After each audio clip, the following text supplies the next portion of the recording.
Liquor స్కామ్‌లో సంబంధించి ఇప్పటికే కసిరెడ్డిని అరెస్ట్ చేశారు. విజయసాయి కూడా దాన్ని ఇంకా పూర్తిగా ఎత్తే మొత్తం వరద చేస్తారు అట్లా అంటారు.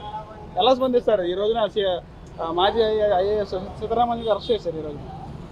ఎప్పుడు అరెస్ట్ చేశారు? అరెస్ట్ చేశారు హైదరాబాద్లో. వెరీ గుడ్ అండి. చానాళ్ళ తర్వాత ప్రభుత్వం కన్ను తెరిచినందుకు చాలా సంతోషం.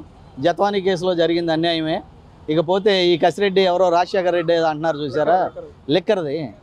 గౌరవనీయులైన మా కేసీఆర్ కూతురు ఏ విధంగా తిహార్ జైలుకి వెళ్ళొచ్చిందో అలా వీళ్ళు ఎలాగ తప్పదు. ఇందులో ఇంకొక మడతకే ఇది కూడా ఉందండి. మరి అక్కడ దస్తగిరి హత్య కేసులో పాల్గొని ఎక్కడో గొడ్ల కొన్నది చెప్పి, ఎంత కొన్నది చెప్పి, ఎన్ని కోట్లు తీసుకున్నది చెప్పి హత్య ఈ విధంగా చేసినప్పటికి కూడా ఎఫ్ఐఆర్ ఫైల్ చేసి 498 కేసుకి కనుక ఏ విధంగా పోలీస్ స్టేషన్కి వెళ్ళి బెయిల్ తీసుకుని వచ్చేసారో అలా వచ్చారు. సరైన అరెస్టులు జరగల. అదేవిధంగా ఇవాళ వాళ్ళు బయటే ఉన్నారు.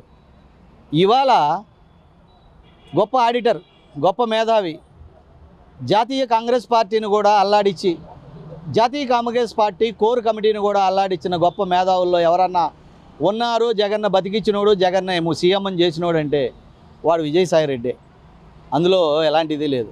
ఆ విజయసాయి రెడ్డే స్వయంగా వచ్చి ఈ విధంగా నేను మరి ఇతనికి చేసిన అన్యాయాలన్నీ చెప్తున్నాను అన్నాడు.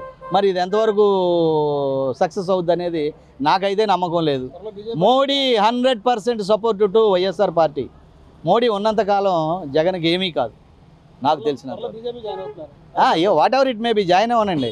అసలు ఇప్పుడు మాత్రం బీజేపీకి ప్రతిపక్ష పార్టీ అనేది ఆంధ్రప్రదేశ్లో ఉందా?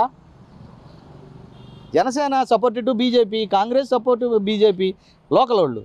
మరి అట్లాగే సిపిఐ సిపిఎం సపోర్టెడ్, అట్లాగే టీడీపీ సపోర్టెడ్ టు బీజేపీకి ప్రతిపక్షం ఉందా ఇక్కడ?